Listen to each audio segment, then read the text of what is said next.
ময়মনসিংহের শ্বশুরবাড়ি থেকে বাবা ও মেয়েটা মরদেহ উদ্ধার। এবং পুরান ঢাকায় শীর্ষ সন্ত্রাসী মামুন হত্যার ঘটনায় 2 শুটার সহ 5 জন গ্রেফতার। দুপুরে বিস্তারিত জানাবে ডিএমপি।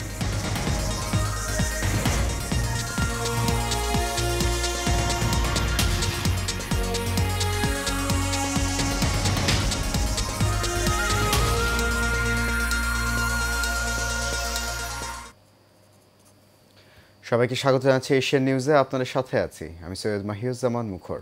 শুনছেন বিআরবি কেবল ইন্ডাস্ট্রিজ লিমিটেড সংবাদ শিরোনাম। যাচ্ছি পুরো খবরে। দেশজুড়ে চলমান সহিংসতা ও নাশকতার আশঙ্কায় দেশের সব বিমানবন্দরে বিশেষ সতর্কতা জারি করেছে বেসামরিক বিমান চলাচল কর্তৃপক্ষ। বেবিচকের সদর দপ্তর থেকে বিমানবন্দর কর্তৃপক্ষগুলোর কাছে এই সংক্রান্ত নির্দেশনা পাঠানো হয়েছে। চিঠিতে বলা হয়েছে, দেশের সব বিমানবন্দরে সিসিটিভি ক্যামেরার মাধ্যমে সার্বক্ষণিক নজরদারি নিশ্চিত করতে হবে। পাশাপাশি বিমানবন্দর এলাকায় টহল বৃদ্ধি, মনিটরিং ব্যবস্থা আরও শক্তিশালী করা এবং সম্ভাব্য যে কোনো অনাকাঙ্ক্ষিত পরিস্থিতি মোকাবেলায় তাৎক্ষণিক পদক্ষেপ নিতে প্রস্তুতি রাখতে নির্দেশ দেওয়া হয়েছে। এছাড়া সব বিমানবন্দরে সর্বোচ্চ সংখ্যক নিরাপত্তা কর্মী মোতায়েন ও সার্বিক ফায়ার সার্ভেইলেন্স কার্যক্রম জোরদারের নির্দেশও দিয়েছে সংস্থাটি।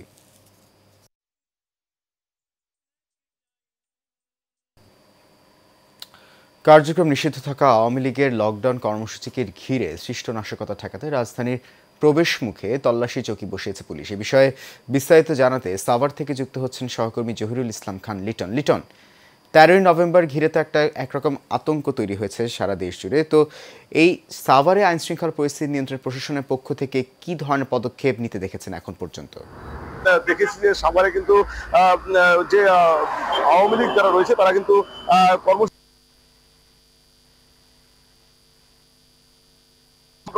আওয়ামী লীগের সেরকম কোনো কর্মতৎপরতা এখন পর্যন্ত আজকে দেখিনি। তবে আওয়ামী লীগের আজকের কর্মতৎপরতা না দেখলেও আমরা কিন্তু আপনাকে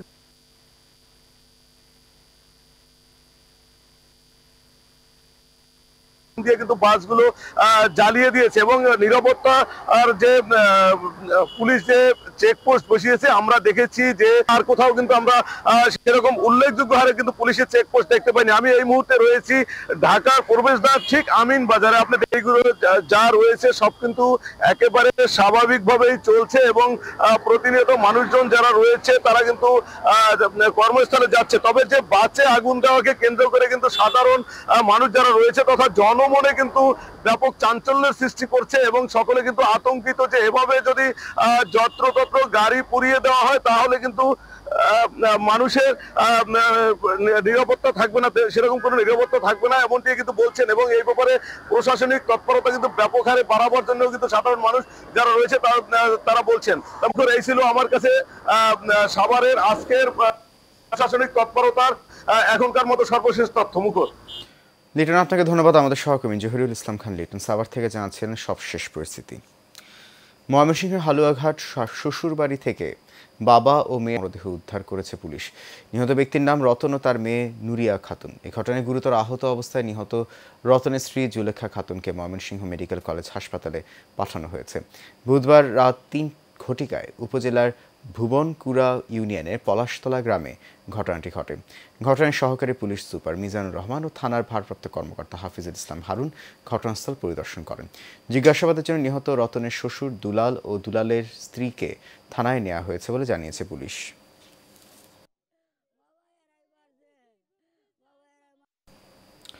রাজধানীর পুরান ঢাকার শীর্ষ সন্ত্রাসী মামুন হত্যার ঘটনায় 2 শুটার সহ 5 জনকে গ্রেফতার করেছে ঢাকা মহানগর গোয়েন্দা পুলিশ। রাতে এক বিজ্ঞপ্তিতে এই তথ্য জানানো হয়। ডিবি জানায়, মামুন হত্যাকাণ্ডে ব্যবহৃত 2টি পিস্তল উদ্ধার করা হয়েছে। পাশাপাশি 2 শুটার সহ 5 জনকে গ্রেফতার করা হয়।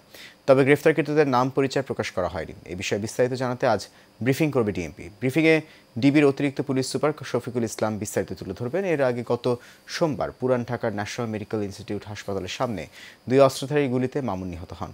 তিনি মামলার হাজিরা দিয়ে বের হচ্ছিলেন বলে জানা গেছে।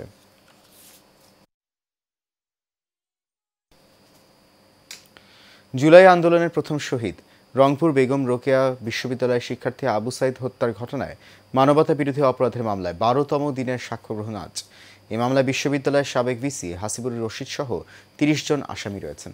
আন্তর্জাতিক অপরাধ ট্রাইব্যুনাল ২ এর চেয়ারম্যান বিচারপতি নজরুল ইসলাম চৌধুরী নেতৃত্বাধীন ৩ সদস্যের বিচারিক প্যানেলে এই সাক্ষ্য গ্রহণ পেশ হবে। এদিন একজন সাক্ষীর জবানবন্দি নেওয়া হবে বলে জানিয়েছে প্রসিকিউশন। এর আগে মঙ্গলবার আবু সাইদ হত্যা মামলায় ১৩ নম্বর সাক্ষী হিসেবে সাক্ষ্য দেন রংপুর কারমাইকেল কলেজের শিক্ষার্থী ইমরান আহমেদ। তিনি এই ঘটনার প্রত্যক্ষদর্শী ও আন্দোলনকারীদেরও একজন ছিলেন। সাক্ষ্য গ্রহণ শেষে তাকে জেরা করেন আসামিপক্ষের আইনজীবীরা।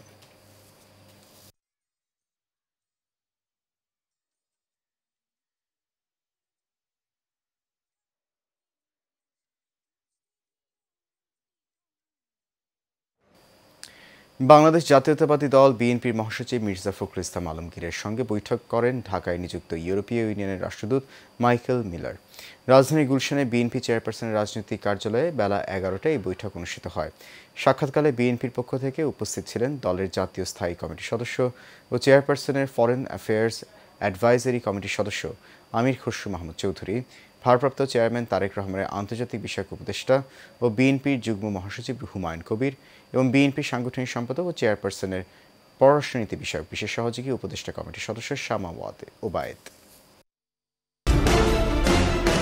ঢাকার ধামরাইয়ের গোয়ালদি সরকারি প্রাথমিক বিদ্যালয়ের সামনে থেকে ২.৫ কেজি হেরোইন সহ কেতাবুল ইসলাম নামে একজনকে আটক করেছে র্যাব। সকালে বিশেষ অভিযান চালিয়ে তাকে আটক করা হয়। র্যাবের কোম্পানি কমান্ডার নাজমুল ইসলাম জানান, গতকাল থেকে কেতাবুলকে বিশেষ নজরে রেখে আজ সকালে তার ভাড়া বাসায় অভিযান চালানো হয়। এ সময় তার কাছ থেকে ২ কেজি ৫০০ গ্রাম হেরোইন উদ্ধার করা হয়।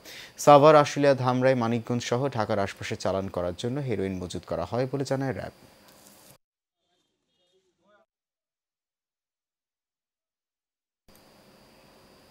কেন্দ্রীয় বিএনপির ভাইস চেয়ারম্যান বেগমগঞ্জ ৩ আসনে বিএনপির মনোনীত একক পদপ্রার্থী বরকতুল্লাহ বুলু বলেছেন, যারা রাষ্ট্রের সংজ্ঞা বুঝে না তারা দীর্ঘদিন অগণতান্ত্রিক প্রক্রিয়ায় ক্ষমতায় থাকলে দেশটি পঙ্গু হয়ে যাবে।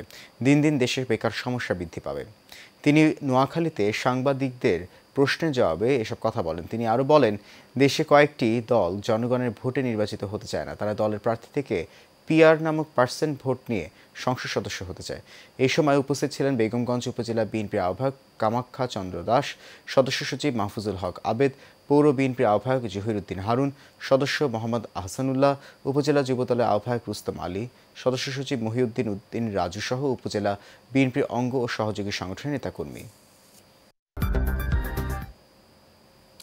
চট্টগ্রামের পাঁচলাইশ এলাকায় অবস্থিত সিএসবিএইচ কলেজ ও এসএসবিএইচ স্কুলে অনুষ্ঠিত হয়েছে দিনব্যাপী বিজ্ঞান মেলা। এবারের বিজ্ঞান মেলায় মোট প্রদর্শিত হয়েছে ৮৮টি উদ্ভাবনী প্রজেক্ট, যার মধ্যে উল্লেখযোগ্য ছিল she been prototype, water purification, পরিবেশ বান্ধব বিদ্যুৎ উৎপাদন, আগুন নির্বাপক রোবট এবং পানি বিশুদ্ধকরণ যন্ত্রসহ নানা বৈজ্ঞানিক প্রদর্শনী। মেলার প্রধান অতিথি ছিলেন চট্টগ্রাম শিক্ষা বোর্ডের উপ কলেজ পরিদর্শক মোহাম্মদ মুসলেউদ্দিন। উপস্থিত ছিলেন প্রতিষ্ঠানের চেয়ারম্যান মেহরাব মাসুক, কলেজের অধ্যক্ষ সরওয়ার কামাল চৌধুরী, স্কুলের প্রিন্সিপাল লিওন ক্রাউলি সহ অনেকে।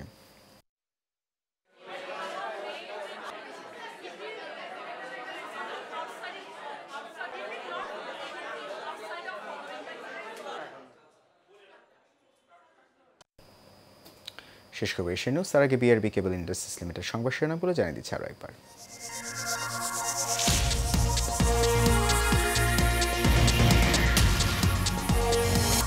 এবং পুরান ঢাকায় শীর্ষ সন্ত্রাসী মামুন হত্যার ঘটনায় 2 শুটার সহ 5 জন গ্রেফতার। দুপুরে বিস্তারিত জানাবে ডিএমপি।